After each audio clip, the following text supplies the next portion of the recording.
Seguimos con Agustín Berríos. Fíjate, aprovechando que volvemos al tema, ¿no? Patricia Llanov le hace una entrevista a Juan González, que fue el hombre encargado durante el gobierno de Biden de las relaciones con Venezuela.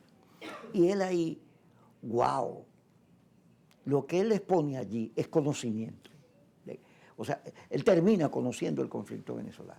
Entonces Patricia Llanov, ¡ay, que Maduro nos robó la elección! Nos robó, nos miente, como si lo que pasa en Venezuela fuera hecho para Miami. O sea, nuestro público de Miami, no. Pero ella lo pone así y empieza a fastidiarlo, ¿no? con las habituales cosas que desde Miami se dicen sobre Venezuela. Y él dice, sí, pero eso tiene que terminar en una negociación. Ahí no hay salida que una negociación. Y para que se produzca una negociación, hay que reconocer que en Venezuela hay un centro político que es mayoría y es el que tiene que hacer el acuerdo. Cuando digo eso, mira, él está más claro que todos los demás. ¿Por qué? Porque en Venezuela, el que Maduro vaya a extinguir a la oposición o la oposición a Maduro, eso está comprobado que eso no funciona. Pero el que Trump vaya a invadir Venezuela y Israel Maduro, menos que desde aquí vayamos a agredir al imperio, eso tampoco está planteado. Está planteado un nivel de formulación política de la geopolítica, porque lo que estamos viendo ahorita no es solo el cuento local, es el cuento completo, el petróleo, las guerras, Latinoamérica.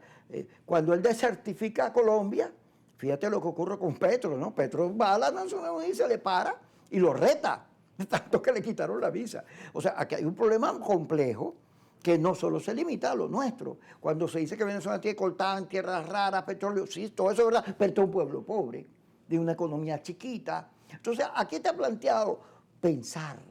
Y tú no puedes pensar si tienes rabia, si tienes una factura, unos dolores, porque si lo haces así, con la rabia, lo que te dan ganas es matar, de vengarte, y eso no sirve. No sirve hoy, no servirá mañana ni nunca, porque el destino de la raza humana no es un destino animal, estar miando el territorio y comiéndose a los más débiles. No, si uno aspira, si uno sueña, no puede seguir dejando que las emociones priven sobre el cerebro. Sí. Has dicho una frase que me gusta mucho, que es que, digamos, si te dejas dominar por el rencor, no puedes pensar. En esta me conseguí una frase de Ortega y Gasset que dice, el rencor es un derramamiento del resentimiento. O sea, el rencor, por eso el rencor es propio de resentidos, de acomplejados. Si algo se requiere en Venezuela es pensar con profundidad, pensar con amor en el país, no con ambición. Mira, yo no he visto la entrevista de Juan González, he visto algunas notas por ahí, él conoce el caso venezolano, bueno, por el cargo que tuvo en la Casa Blanca, y tuvo todo ese proceso de negociación fallida de Biden, que fue una negociación muy fallida. Yo he hablado recientemente con alguien que yo digo que es el funcionario americano que mejor conoce la realidad nuestra, que es el embajador Story. Conoce al gobierno, a Maduro. Bueno, Story es el jefe de la oposición. Bueno, pero fue el embajador aquí cuando se rompieron las relaciones en el 2017, 18, como Maduro rompió las relaciones y el gobierno no reconocía a Maduro, entonces no aceptó la ruptura de relaciones e instaló la embajada en Bogotá, y desde Bogotá estuvo una cosa muy excepcional, que Estados Unidos mantuviera la embajada de un país que no funcionaba en el país, funcionaba desde Bogotá y le asignó un equipo grande de gente y de recursos, y él conoce bien a la oposición, hasta donde yo sé quedó muy decepcionado de ese liderazgo, conoce bien lo que intentó el gobierno Biden, lo que intentó el gobierno Obama, porque él era funcionario antidrogas del gobierno Obama con la Oficina para América Latina que funcionaba en Bogotá antes de ser encargado de negocios en Venezuela. Y él, que ha hecho unas declaraciones en varios medios aquí,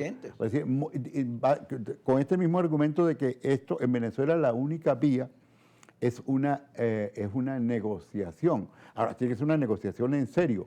Y yo, en ese sentido, creo que el gran dato es que Trump es un gran negociador, pero en serio. Cuando llegó Biden, llegando Biden, no había tomado posición todavía. Yo vi en diciembre de ese año, después de la elección de Estados Unidos, que estaba en disputa, que Trump decía que la elección... Que se lo habían robado. Bueno, y yo creo que ahí quedaron muchas dudas. Y Biden pues, se proclamaba ganador, etcétera. En esa yo vi al embajador Story y él me dijo, mira, viene un cambio en la política de Estados Unidos hacia Venezuela, porque Trump no negoció. Trump aplicó directamente la política de máxima presión y Biden va a negociar. Y bueno, fue esa negociación cuyo personaje principal fue Juan González, que ahora hace estas revelaciones tan dramáticas sobre el papel de los líderes de la oposición, incluso en la liberación de los hermanos Flores, etc. Ahora, Trump 2, que no negoció en Trump 1, que aplicó la política de máxima presión, que tiene todo ese aprendizaje, que tiene todo ese encanto, que conoce esta oposición, viene, digamos, en otro plan. Ahora, tú has mencionado un plan en el cual Venezuela es importante, Venezuela está en las prioridades, no es urgente y no es la primera prioridad, pero es importante. Venezuela es probablemente el país más importante de América Latina para los Estados Unidos, el más importante políticamente. Entonces, aquí hay una dimensión geopolítica. O sea, nosotros estamos en la agenda geopolítica del mundo. Trump tiene prioridad el Medio Oriente, prioridad Ucrania. La relación con México la está llevando bien. Las conversaciones con la presidenta Sheinbaum la ha estado llevando bien. México y los Estados Unidos no han dejado de cooperar nunca en el tema de la droga. Y con Venezuela tiene varios temas. Uno es el tema de la droga, uno es el tema de la inmigración y otro es el tema, digamos, petrolero y el valor geopolítico de Venezuela, que es un país, Venezuela es un país importante. No es el centro del mundo, pero es un país importante, un país que siempre fue importante. En el siglo XVIII fue el país, digamos, que inventó la independencia aquí, en la región. Fue un país que tuvo un liderazgo. En el siglo XX fue el aliado privilegiado de los Estados Unidos para detener la ofensiva soviética vía Cuba. Fue el país clave en la redemocratización y la pacificación de América Central y de América Latina. O sea, Venezuela es un país importante políticamente, geopolíticamente, y los Estados Unidos lo entienden. Y yo creo, y le hago un seguimiento al detalle hasta donde puedo, a la política americana, yo creo que Trump está poniendo un esfuerzo grande en forzar una negociación seria en Venezuela. Y creo que este gobierno tiene una oportunidad en eso si la ve.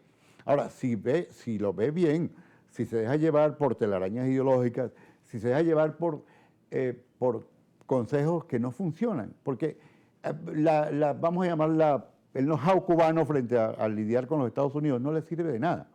Porque primero, Fidel Castro se jactaba de que él había visto pasar 8 o 10 presidentes por los Estados Unidos y él seguía ahí. Bueno, seguía ahí porque a los Estados Unidos no le importaba que siguiera, porque cuando hubo la crisis de los misiles se comprometieron a que no iban a tocar eso, porque Cuba no era un país relevante.